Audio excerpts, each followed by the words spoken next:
बिस्मिल्लाहिर्रहमानिर्रहीम। अस्सलाम वालेकुम students, this is advocate Samra Irshad and you are watching gist of law. So welcome to this channel. और अगर आप हमारे चैनल पे नए हैं तो प्लीज़ हमारे चैनल को सब्सक्राइब करें ताकि आपको लॉ की जो वीडियो लेक्चर्स हैं और तमाम अपडेट्स जो हैं वो टाइमली मिलती रहें। So today we will discuss about professional ethics and professional conduct of advocates. Part B है हमारा, conduct with regards to clients, rules 145 to 158। सबसे पहले हमारा रूल 145 है, an advocate shall not acquire an interest adverse to a client. ठीक है, कि जो एडवोकेट किसी भी क्लाइंट को रिप्रेजेंट करेगा तो वो ये नहीं करेगा कि जिस प्रॉपर्टी में उसके क्लाइंट का इंटरेस्ट है तो उसके खिलाफ कोई काम करे या फिर अपना कोई मुफाद निकालने लग जाए, या फिर उसको इस चीज़ की भी इजाज़त नहीं है कि एज एन एडवोकेट वो किसी दूसरी पार्टी के साथ मिलकर अपने क्लाइंट का कोई भी राइट जो है उसको इन्फ्रिंज करे। इसके बाद रूल 146 है, an advocate shall not accept employment adverse to a client.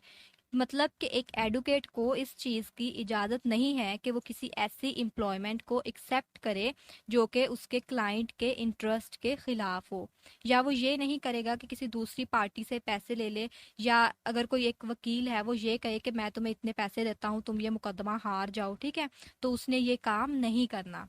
और दूसरा, इस रूल में एक टर्म यूज़ की गई है फॉर्मर क्लाइंट, कि ऐसा क्लाइंट जो पहले आपके पास आया हो उस कोई केस लेके, या फिर उसने आपके साथ कोई मशवरा किया हो और देन उसने आपको हायर ना किया हो, ठीक है, तो आपने क्या करना है, अगर आपके पास उसकी कोई इन्फॉर्मेशन है तो आपने उस इन्फॉर्मेशन को लीक नहीं करना, या ये नहीं करना कि आप वो बातें आगे किसी को बताते फिरें जिस वजह से आपका और उस क्लाइंट का जो इंटरेस्ट है वो खराब, जो ट्रस्ट है वो खराब हो। ये काम आपने नहीं करना। इसके बाद रूल 147 है कि अगर तो एडवोकेट उसकी जो अपोजिट पार्टी है, ठीक है, उसके साथ उसका कोई रिलेशन है तो वो उस चीज़ को सबसे पहले डिस्क्लोज करेगा, ठीक है, बताएगा अपने क्लाइंट को कि अगर कोई क्लाइंट उसके पास कोई मुकदमा लेके आया है, कोई केस लेके आया है, ठीक है, तो अगर वो मुकदमा किसी ऐसे पर्सन के खिलाफ है जिसके साथ आपका कोई रिलेशन है, तो एज एन एडवोकेट ये आपकी ड्यूटी है कि आपने उस आदमी को आगाह करना है, बताना है कि भाई जिसके खिलाफ आप मुकदमा करने जा रहे हैं उसके साथ मेरा ये ताल्लुक है। इस चीज़ को आपने डिस्क्लोज करना है। और ज़्यादातर तो आपने कोशिश करनी है कि आप इस केस को ना लें जिसमें आपका उस आदमी के साथ कोई ताल्लुक हो जिसके खिलाफ आपका जो क्लाइंट है वो केस करने जा रहा है। आगे रूल 148 है, an advocate shall not represent conflicting interest. यानी जो एडवोकेट हैं वो आपस में मिल नहीं जाएंगे, ठीक है, इसमें जो सिंपल सी बात बताई गई है कि जो एडवोकेट्स हैं वो क्लाइंट्स के खिलाफ आपस में ये कट नहीं कर लेंगे कि जी हम ऐसे करते हैं कि आप मुकदमा हार जाओ या मैं हार जाता हूँ, तो हम आपस में जो है जो पैसे होंगे या जो प्रॉपर्टी वगैरह जो हमें मिलेंगे, जो पैसे मिलेंगे उसको हम आपस में बांट लेंगे। आगे रूल 149 है, an advocate shall not purchase any property.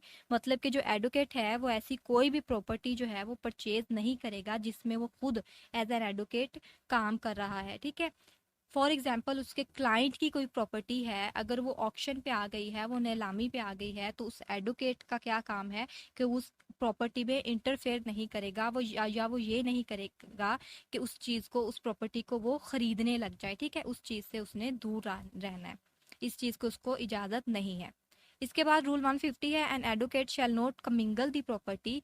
Commingle का मतलब है कि मिक्स करना, कि एडवोकेट अपनी प्रॉपर्टी को अपने क्लाइंट की प्रॉपर्टी के साथ मिक्स नहीं करेगा। आगे रूल 151 है, an advocate shall not advice the commencement of prosecution. कि किसी एडवोकेट को जब तक कंसल्ट नहीं किया जाएगा वो किसी भी केस में एज ए डिफेंस अटॉर्नी शामिल नहीं हो सकता। अब इसमें सिंपल सी बात बताई गई है कि किसी भी एडवोकेट ने बिला वजह की कोई भी केस लिटिगेशन नहीं करनी, कि कोई भी आदमी आपके पास कोई मशवरा लेने आए तो आप ये कहने लग जाएं कि जी आप का ये मसला है तो आप मुकदमा दायर कर दें, आप केस कर लें, तो ये काम आपने नहीं करना। आपने तब करना है जब आपको हायर किया जाएगा। आगे रूल 152 है, an advocate in his professional capacity shall not violate any law. कि वो अपनी प्रोफेशनल कैपेसिटी में अपने किसी भी क्लाइंट को लॉ की वायलेशन करने की एडवाइस नहीं करेगा, ठीक है, या वो अपने क्लाइंट को कोई भी ऐसा मशवरा नहीं देगा जो कि कानून के खिलाफ हो।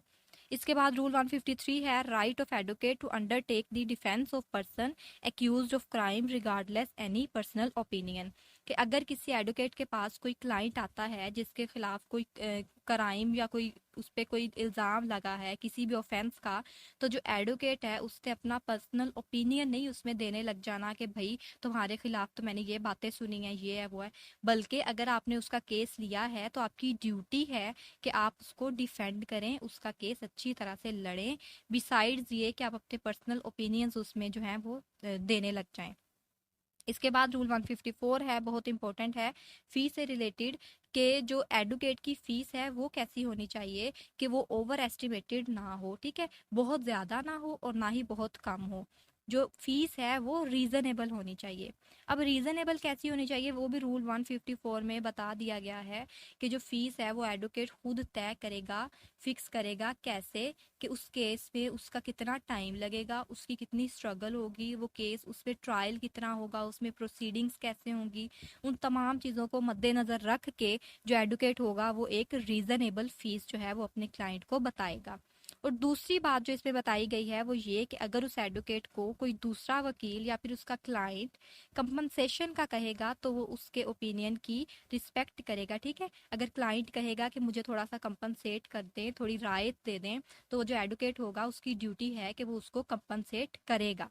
और तीसरी इसमें बात बताई गई है कि अगर उसके पास किसी भी ऑर्फन का, किसी यतीम का या फिर किसी विडो, ठीक है, औरत जो है वो केस लेके आई है, तो वो कोशिश करेगा कि उनसे या तो फीस ना ले या फिर उनसे जो फीस है वो कम ले। इसके बाद रूल 155 है, इसमें ये बताया गया है कि क्लाइंट के साथ फीस जो है जो एडवोकेट है वो सबसे पहले फिक्स कर लेगा, ठीक है। क्यों? क्योंकि बाद में किसी भी कंफ्लिक्ट से बचा जा सके। कि जैसे ही क्लाइंट उसके पास केस लेके आएगा, केस को डिस्कस करने के बाद जो एडवोकेट है उसकी ड्यूटी है कि उसके साथ जो फीस का लेन देन है वो तय कर ले कि भाई मैंने आपसे इतनी फीस जो है इस केस की लेनी है, ताकि बाद में किसी भी लड़ाई झगड़े से बचा जा सके।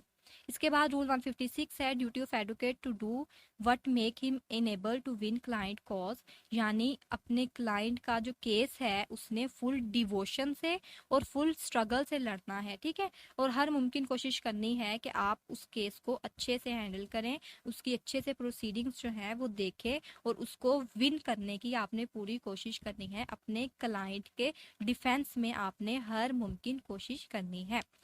आगे रूल 157 है कि when advocate act as witness of client, कि अगर कोई ऐसा केस है जिसमें उसके क्लाइंट ने खुद ही वकील को एज अ विटनेस बुला लिया है, तो उसमें क्या प्रोसीजर होगा कि जो पहली बात तो ये कि वो अवॉइड करेगा कि उसको एज अ विटनेस अपने क्लाइंट के केस में ना ही जाना पड़े। लेकिन अगर कोई ऐसा for the sake of law, ठीक है, अगर कोई ऐसा मसला आ गया जिसमें उसे एज अ विटनेस जाना पड़ गया है, देन वो क्या करेगा, वो किसी भी ट्रायल में इंटरफेयर नहीं करेगा, ठीक है, जस्ट वो एज अ विटनेस उसमें हाजिर होगा।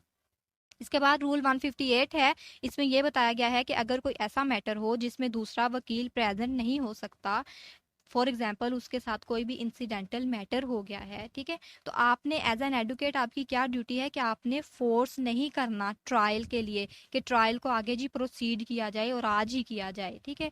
ये आपकी ड्यूटी है कि आपने एज एन एडवोकेट दूसरे एडवोकेट की एमरजेंसी को या मजबूरी को समझना है।